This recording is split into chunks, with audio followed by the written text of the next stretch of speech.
ত্রিপুরা রাজ্য কর্মচারী সংঘে তৃতীয় ত্রিবার্ষিক সম্মেলন হবে চলতি মাসে। দুদিন ব্যাপী সম্মেলন শুরু হবে 13 জুলাই। বৃহস্পতিবার সাংবাদিক সম্মেলনে একথা জানান সংগঠনের নেতৃত্বে উপস্থিত ছিলেন সংগঠনের রাজ্য কমিটির সাধারণ সম্পাদক অভিজিৎ বিশ্বাস, ভারপ্রাপ্ত সভাপতি পার্থ পাল, রাষ্ট্রীয় রাজ্য কর্মচারী মহাসংঘের রাষ্ট্রীয় সম্পাদিকা সুতপা কর। ত্রিপুরা রাজ্য কর্মচারী সংঘের নেতৃত্ব জানান সম্মেলনে যোগ দেওয়ার জন্য রাষ্ট্রীয় রাজ্য কর্মচারী মহাসংঘের রাষ্ট্রীয় সভাপতি বিপিন ডোগরা ও সাধারণ সম্পাদক বিষ্ণু প্রসাদ বর্মা ত্রিপুরায় এসেছেন। সর্বভারতীয় নেতৃত্ব 8 তারিখ এসেছেন এবং বিভিন্ন জেলার প্রবাস করছেন। রাজ্য নেতৃত্ব আরও জানান সম্মেলনে যোগ দিয়ে বৃহস্পতিবার বিকেলে এসেছেন ভারতীয় মজদুর সংঘের সর্বভারতীয় সহ সভাপতি মহেন্দ্র প্রতাপ সিং। সাংবাদিক সম্মেলনে সর্বভারতীয় সাধারণ সম্পাদক জানান আগামী 3 বছরের জন্য সম্মেলনে মাধ্যমে কমিটি গঠিত হবে।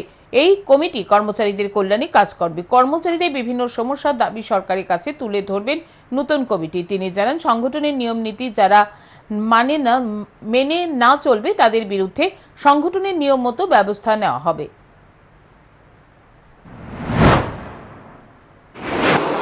केवल और केवल त्रिपुरा राज्य कर्मचारी महासंघ त्रिपुरा राज्य कर्मचारी संघ ही ऐसा है जो कर्मचारियों की लड़ाई लड़ता है और हम सरकार से मांग करेंगे उन्हें मान्यता प्रदान की जाए।